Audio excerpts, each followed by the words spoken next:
few days ago, we did the LD Nat 5 bracket fight for Element Fission. Today, we're going to do the Fire Nat 5 bracket fights. Actually, there are less fire ones than the LD ones just in general, or less fire ones than light or dark just in general, because the light and dark ones do have some things that are 4 stars in other elements. Like, for example, this Assassin, Puppet Artist, String Maid, those are 4 stars in other elements, and they are 5 stars in LD. So this one actually fits into the half size bracket, so it should be a fairly, I would like to say it's going to be a fairly short video.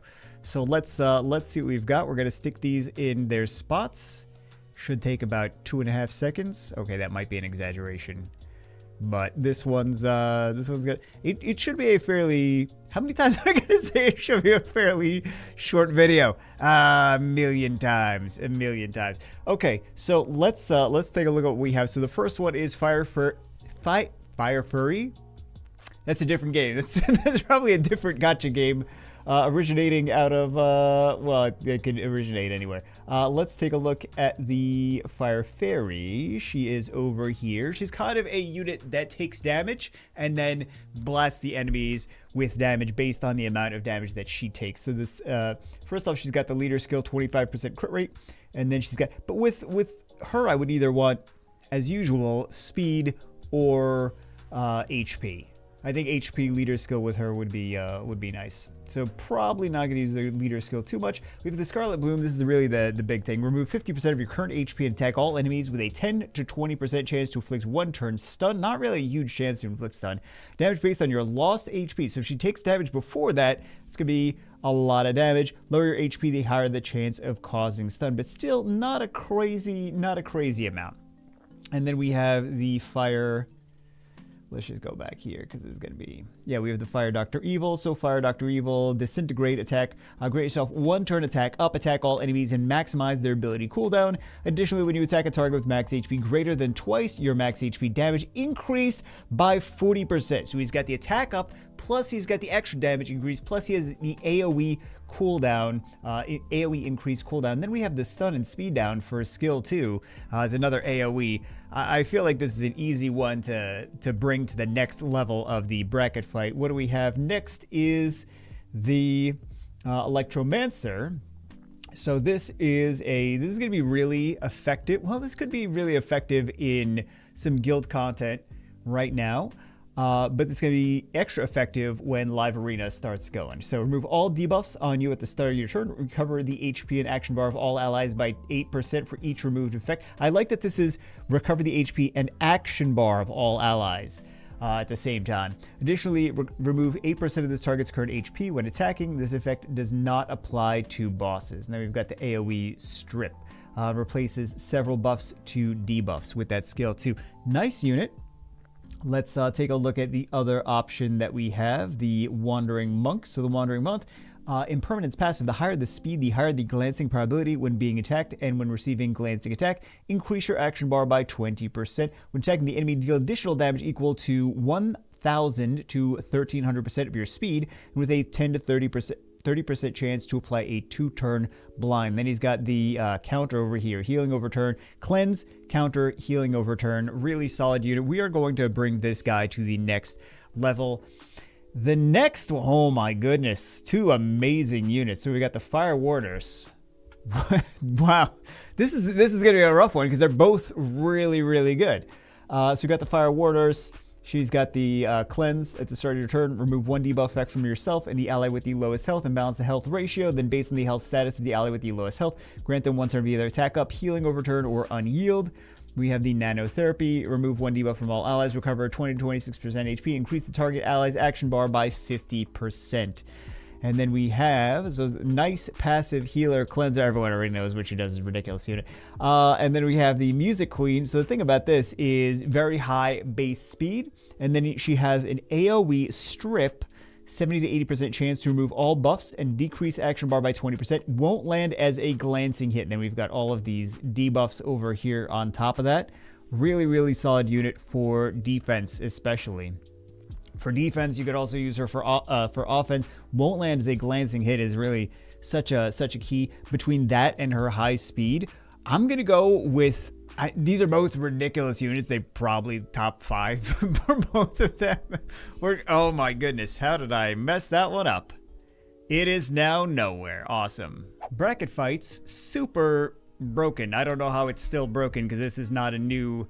It's not a new website. So what do we have for the next ones? Hopefully it doesn't break too much more. But next one we have the Fire Sphere Sage and the Fire Mr. Barbarian.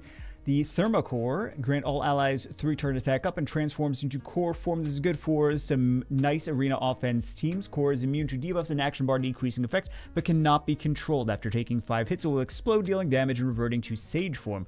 While in core form, other allies deal additional true damage equal to 50% of their attack power when they attack. So, we have the attack up, plus we have the additional true damage on top of that, which just makes him a great support unit for your AoE damage dealers on, or maybe I guess single target damage dealers too, for arena offense especially. And then we have for the next one, the Barbarian. So Barbarian needs to get hit multiple times to actually die. If your attack lands a glancing hit, immediately use Megaton Smash to attack again. Additionally, when attacked, so we've got this Megaton Smash, won't land as a glancing hit, ignores all buffs on the target. And then we have the, when attacked, there's 50% chance to counterattack, apply 1 turn of stun. And the damage taken in a single instance will not exceed 25% of your max HP. I gotta put this, put higher resistance on mine. Nice unit for mostly guild content. I think he's gonna be decent for live arena as well in some battles, but we are going to go for the Sphere Sage. Please don't break. There we go. There we go. All right. So next one we have is the Fire Twin Blade. So Fire Twin Blade has the leader skill, 33% speed in arena battles, which is really nice, especially in a crazy, everyone's got ridiculous speed. Everyone did the super fast dungeons for the boxing club, and some units in here, man, wild. So yeah, immune against reducing action bar effect. At the start of your turn, melts all allies freeze and converts it to healing over turn. Afterwards, if you're not under inability state, revive 1 dead ally with 50% HP, 50% action bar, grant unyield, and attack up. Really, really strong. Then we have the skill 2 defense break on top of that. And then this one is going to cleanse everything and give 3-turn immunity, increase action bar by 30%. Then we have another, it's kind of similar. It's got a defense break, but it also has a stun over here. In addition to that, I'm going to go with the Twin Blade over there. I feel like that is a better... Not that this is bad. Again, like there's all these units are good in their own way, but just that speed lead, the melting, the freeze, and then also the revive, really, really strong. Let's go for the next ones. 2 more good units, man. 2 more good units. Why can't I find this? Fireman at Arms. So we've got this attack up in immunity, 3-turn. Extra turn after using this ability, which makes the cooldown even better. So you'd almost have this up all the time. Then we have the Searing Blitz. Attack an enemy, removes all buffs and inflicts 2-turn taunt damage based on your max HP. If this ability is on cooldown, 30% chance to counterattack the attacker with Searing Blitz when attacked. Really, really good unit for countering, and just a nice tanky bruiser that just has so much access to the attack up and immunity. And then the next one is the Fire Specialist. Got the speed lead for everywhere. Has the Coking passive. When attacking or being attacked, there's a 35 to 55% probability of converting one of the target's buff effects into damage over turn. Nasty. Whenever you attack an enemy, remove 5% of the target's current HP for each debuff effect they have, but not exceeding 15% of your max HP. And then we have a strip and damage over turn. I feel like it's higher than 40 to 50%, but it is a 40 to 50% chance to apply 1 turn of stun and damage over turn each time.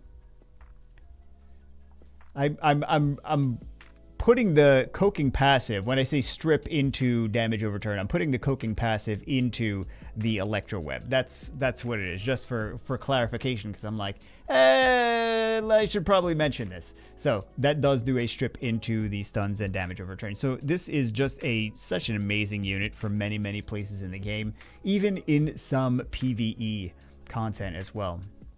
So, because a lot of times we look at Nat 5s, we're like, okay, are they good for PvP? Are they good for like high level PvP? But this is just great for so much So what do we have next is we have the Fire Mercenary Mother, which is it sure is somewhere.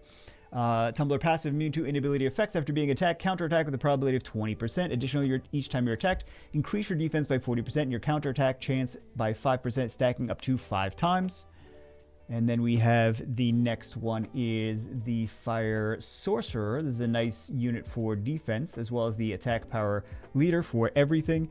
And then we have the Pyrokinesis. When your turn begins, recover 10% HP for all allies. When yourself or an ally takes fatal damage, remove all debuffs from the target and recover to 50% HP. If it's applied to yourself, recover to 100% HP. Additionally, when attacking enemies, there's a 50% chance to apply burn for 1 turn. And then we have the Mana Compress attacks, removes 1 buff, successfully removed, grants you 1 turn stealth. Damage increases as the HP gets better. I just feel like this is going to be more useful in more situations. And then we have nothing for the 16th unit. I was going to say 15th unit. So the 15th unit automatically gets a buy into the next round. Let's go for the round 2. We've got the Fire Dr. Evil versus the Monk. I'm going to say just an amazing unit. He's great in some PvP areas as well. So, sorry, some PvE areas as well. And Lost Tunnel, fantastic. He's great against the Spreader. He's great against Arena offense, Guild offense. Wonderful unit. Then we have the Warners and the Sphere Sage. Warners just useful in more areas. This is going to be hard because I really feel like the Fire Dr. Evil is an amazing, amazing unit. Then we have this one. We have, she just does more. She has the speed lead. It's usable in more areas, the Fire Specialist. So we're going to go with the Fire Specialist for this. And then, ooh, man, it's rough. Because he has the Oblivion. We should just take a quick look. He's got the Oblivion over here. When you attack an enemy except boss, prevent their passive abilities from functioning and apply a 2-turn Oblivion. Additionally, deal 25% more damage to enemies with debuffs and receive 25% less damage from enemies without debuffs. He also has the Defense Break over here. And effect accuracy for the leader skill. I am going to choose this one, but I feel like this is going to be a controversial one because I think that more people will like the Fire Sorcerer. Should we just go for Fire Sorcerer because I feel like this is on more defense. So I feel like if you take that into consideration, he's going to be more useful on defense. We'll do the Fire Sorcerer. It doesn't matter anyway because the next round is going to be just ridiculous OP units. Jeez, man. It really, another thing is it depends on the situation. Like, you're not going to bring her into arena offense. You're not going to bring her into spreader. You're going to bring him into arena offense and spreader, but you're not going to bring him on maybe arena defense or some other areas. I really want to choose Fire Dr. Evil. I really think, also she was tweaked. She was stronger in the beginning. I really feel like this is going to have to be Fire Dr. Evil, but I know that's controversial. I know you guys probably like the Warners better. I probably use I use the Warners more for Guild Wars. Fire Dr. Evil I use more for arena offense and for TOA, hot dog hallway, whatever you want to call it, Lost Tunnel. And then this one we are going to go for, I feel like this is an easy specialist. I just feel so strong that the specialist is better, and we're just actually going to give it to her all day. I think that's the best Fire Nat 5 currently. It is a ridiculously good unit. Speed lead, strips into stuns and dots, and just a wonderful, wonderful unit. Does some damage with the passive as well. I think it is a phenomenal unit. So let me know how angry you are in the comments. But this is at least a faster. Wow, it's much faster than the other. What was it? 30 minutes or the other one? Because I just kept talking. What else is new? Anyway, that's it for this one. I will see you as always in the next one.